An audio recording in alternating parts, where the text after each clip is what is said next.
اب مسئلہ جو میں بتا رہا تھا وہ یہ ہے، دو مسئلے میں بتاتا ہوں، ایک نماز کا، ایک وضو کا ہے۔ اکثر لوگوں کی یہ شکایت بھی میرے پاس آتی ہے،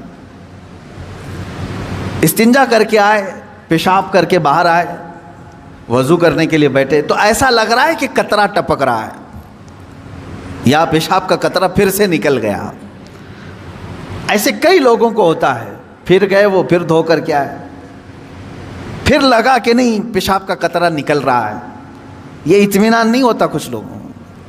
حالانکہ استنجا کریں آپ، پورا اس میں استبرا ہے، یعنی کھانس کر کے ہو یا اٹھ کر کے، بیٹھ کر کے، پیر کو موڑ کے، کسی بھی طرح سے آخری قطرہ نکال دیں، یہ ٹھیک ہے۔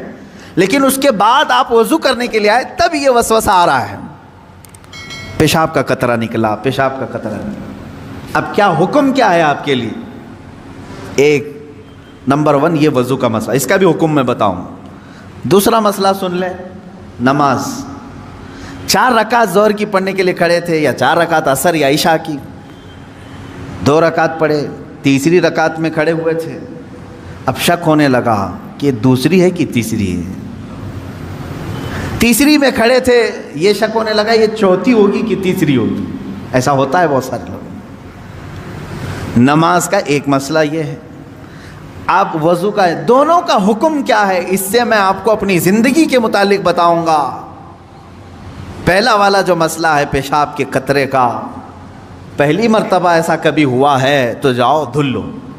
ایک بار ایسا ہوا کہ پیشاب کا قطرہ ٹپکا ہے یا لگ رہا ہے، جاؤ دھل کے آ جاؤ۔ پھر ایک مرتبہ ایسا ہوا ہے کہ وضو کرنے بیٹھا ہوں، ایسا لگا کہ پیشاب کا قطرہ ٹپک گیا، جاؤ دھل کے آؤ، اور اتنا حصہ جہاں کپڑے میں لگا اس کو بھی دھل لو۔ تیسری مرتبہ بھی ایسا ہوا ہے، دھل لو۔ اب اس کے بعد شریعت کہتی ہے اب نہیں جانا اس کے بعد۔ اب وضو کے لیے اگر بیٹھو گے، تمہیں لگ رہا ہے کہ پیشاب کے قطرے ٹپک رہے ہیں، ٹپکنے دو۔ تم پانی لے لو ایک چلو میں اور اس جگہ پر چھڑک دو پانی وہاں پر اس کپڑے کے اوپر چھڑک دو۔ کیوں؟ اس لیے کہ کہا گیا ہے کہ بعد میں اگر تمہیں وسوسہ بھی آنے لگے تو یوں سمجھ لو یہ پیشاب کا قطرہ نہیں بلکہ میرا چھڑکا ہوا پانی ہے، میرا چھڑکا ہوا پانی۔ اچھا ایسا کیوں کرایا گیا؟ شک تو ہو رہا ہے۔ سنیں فقہائے کرام نے فرمایا اے بندے، تجھے عبادت اللہ کی کرنی ہے۔ کس کی کرنی ہے؟ اللہ کو راضی کرنا ہے۔ اور یہ جو وسوسے آ رہے ہیں تجھے، یہ شیطان کے ہیں۔ اگر تو بار بار اٹھ کر کے دھونے کے لیے چلا جائے گا تو بات یہ ہوگی کہ تو شیطان کی پیروی کر رہا ہے اللہ کو چھوڑ کر۔ السلام علیکم ورحمۃ اللہ وبرکاتہ۔ میرے پیارے عزیز دوستو، جیسا کبھی آپ نے بڑے عالم، محدث اعظم، مفکر اعظم مفتی سلمان اظہری صاحب کے زبان سے بیانات کو سماعت کر لیے کہ جب کوئی بندہ نماز پڑھتا ہے تو شیطان کس طرح بہکاتا ہے، شیطان کیوں بہکاتا ہے، آپ کو معلوم نہیں ہے۔ اور جو ایک اہم جو مسئلہ ہے کہ کیا بغیر برا کے نماز نہیں ہوگی، یعنی جو خواتین اپنے جسم کے اندر پہنتی ہے اگر وہ نہ پہنیں گے تو نماز نہیں ہوگی۔ تو آج کی اس ویڈیو میں ہم جانیں گے مفتی سلمان اظہری صاحب کے زبان سے کہ نماز پڑھنے کا طریقہ کیا ہے، کس طرح نمازیں پڑھنی چاہیے، اور نماز پڑھنے کے لیے مجھے کہاں سے کہاں تک پردہ کرنا چاہیے، اور کیا چیز پہنیں گے تو نماز ہوگی اور کیا چیز نہیں پہنیں گے تو نماز نہیں ہوگی۔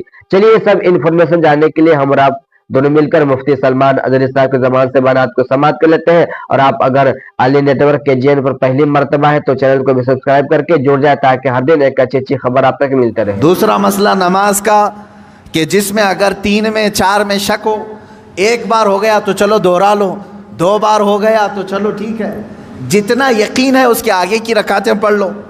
اب اگر بار بار ایسا شک ہوتا ہے تو فرمایا گیا اپنی نماز ویسی ہی کمپلیٹ کرو، اس لیے کہ یہ شیطان تمہیں وسوسے ڈال رہا ہے۔ اگر تم اس کے وسوسوں کی طرف جاؤ گے تو یہاں ہوگا یہ کہ تم شیطان کی پیروی میں لگ گئے۔ حقیقت میں نماز تو رحمان کی عبادت ہے۔ آپ سمجھ رہے ہیں؟ یہ 2 مسئلوں سے میں تمہیں بتاؤں گا میرے عزیزو، پوری زندگی بھر شیطان اسی طرح سے کرتا ہے، تمہیں اپنے اصلی مقصد سے ڈائیورٹ کر کے کسی عام فضول چیز میں لگا دیتا ہے، فضول چیز میں لگا دیتا ہے۔ اسی لیے اب جیسے کسی نے اپنے پورے گھر کی فکر میں اپنی جائیداد کی فکر میں پوری زندگی ختم کر دی، اسے معلوم ہی نہیں کتنے دن رہنے والا تھا، کتنی عمارتیں بنا رہا ہے، کتنی چھتیں قائم کرے گا۔ اے بندے، تیری زندگی لمبی سے لمبی جاتی تو 70-80 سال کی، تو بنا ہی رہا ہے 30-40 سال کی عمر میں، بچے ہیں تیرے پاس 25-30 سال، ان 25-30 سالوں کے لیے تو نے اپنی پوری زندگی جھونک دی، صحت و طبیعت سب برباد کر ڈالی۔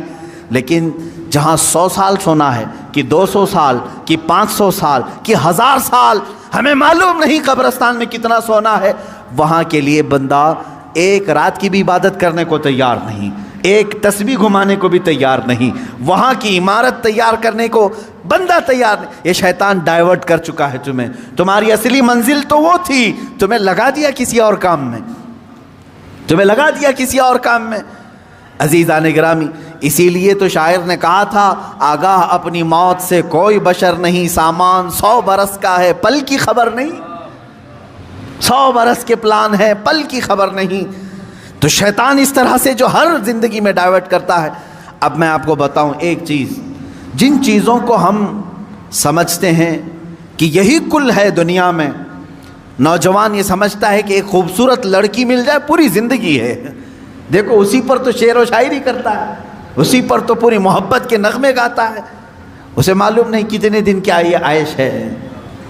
اور کچھ لوگ یہ سمجھتے ہیں کہ مال، گاڑی، کار، بنگلہ ہو جائے یہی سب کچھ ہے۔ تقریباً انہی میں ہم سب دوڑ رہے ہیں، انہی میں ہم دوڑ رہے ہیں۔ ایک بادشاہ نے اعلان کیا کہ آج میری عنایتوں کا دریا جوش میں ہے، میں خوب عطا کروں گا۔ لوگوں کو بلایا، ایک کوئی بندہ ایسا آ جائے جس کے لیے میں کہتا ہوں اپنے ہاتھ میں ایک چھڑی لے لے، لکڑی لے لے، اور وہ زمین پر دائرہ کھینچتا جائے صبح فجر کے بعد۔ اب وہ دائرہ کھینچتا کھینچتا سورج کے ڈوبنے سے پہلے پہلے تک جتنا دائرہ کھینچ لے گا وہ پوری زمین اس کے نام پہ کر دوں گا۔ دن بھر میں آپ کتنے ایکڑ کھینچ لیں گے؟ اگر فری میں مل رہا ہے تو کون چھوڑے گا؟ دائرہ کھینچنے کے لیے کہا کہ جو لکیر سے سرکل بنا لے، جتنا بنا لے گا، لیکن ٹائم ہے سورج ڈوبنے سے پہلے پہلے تک۔ اس میں سے ایک وزیر یا ایک سپاہی آگے آیا اور اس نے اپنے ہاتھ میں چھڑی لے لی، بادشاہ سلامت مجھے اجازت دے دے۔ اور بادشاہ نے کہا کہ اگر سورج ڈوب گیا تو پھر ایک بالشت زمین بھی نہیں دی جائے گی، یعنی 1 فٹ زمین بھی نہیں دی جائے گی۔ ہاں، سورج ڈوبنے سے پہلے پہلے تک یہاں پر دائرہ مکمل کر۔ اب وہ نکلا چھڑی لے کر کے، لکیر کھینچتے کھینچتے، اسے بہت بڑی زمین چاہیے تھی، اتنی بڑی کہ اس سلطنت میں کسی کی نہ ہو، جب فری میں مل رہی ہے۔ کھینچتا کھینچتا وہ گیا، کافی دور تک چلا گیا، دوپہر ہو گئی، تھک گیا، کچھ دوڑا کچھ چلا۔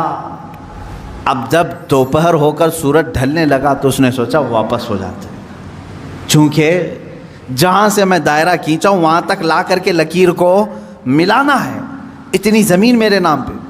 اب واپس ہوا، اب یہ کتنے کلومیٹر کی زمین گھیرا تھا واللہ عالم، دوڑا تھا اس نے صبح سے لے کر دوپہر تک، نہ کھانا ہے نہ پانی ہے، دوڑ رہا تھا۔ دوڑتے دوڑتے سورج پیلا ہو گیا، عصر کا وقت آ گیا۔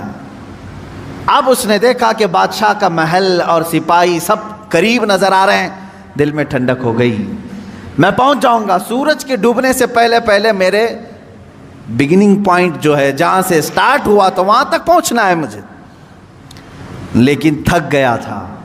آزاد جواب دے رہے۔ جی ہاں میرے پیارے عزیز دوستوں، بھائیوں اور بہنوں، جیسا کبھی آپ نے ہم سے بڑے عالم محدث اعظم مفکر اعظم مفتی سلمان اظہری صاحب کے زبان سے بیانات کو سماعت کے لیے، تو اگر آپ نے شروع سے لے کر اینڈ تک بیان کو سنے ہوں گے تو آپ کو اچھے طریقے سے معلوم چل ہی گیا ہوگا کہ نماز کس طرح پڑھنا چاہیے، نماز پڑھنے کا کون سا طریقہ ہے، اور جب کوئی بندہ نماز پڑھتا ہے یا پھر اس کو نماز میں دل نہیں لگتا ہے تو اس کی وجہ کیا ہے۔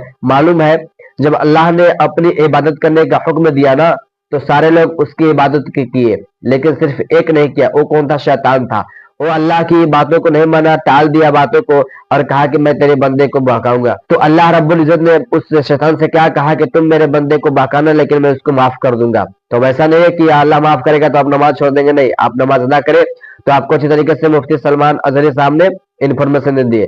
اور جو ایک اہم مسئلہ تھا وہ بھی میں آپ کو بتا دے رہا ہوں کہ کیا بغیر برا کی نماز نہیں ہوگی, یعنی بغیر گنجی کی نماز نہیں ہوگی, اگر آپ اندر گنجی نہیں پڑھنے ہیں تو نماز نہیں ہوگی. نہیں, ایسا کچھ بھی نہیں. دیکھیں, مردوں کی نماز پڑھنے کے لیے ناف سے لے کر گھٹنے کے نیچے تک چھپانا فرض ہے, تب جا کر نماز ہوگی. اور عورتوں کو لے کر پیشانی سے لے کر پورے پیر تک چھپانا جائز ہے, تب جا کر آپ کی نماز ہوگی. تو میں آپ کا میزبان قاری تسبیح اعلیٰ مفتی صاحب نے نماز پڑھنے کا پورا انفارمیشن دے دی ہے, تو مجھے اس ویڈیو میں زیادہ کچھ بولنے کی ضرورت نہیں ہے. تو چلیے پھر اگلی ویڈیو میں ملتے ہیں. خدا حافظ.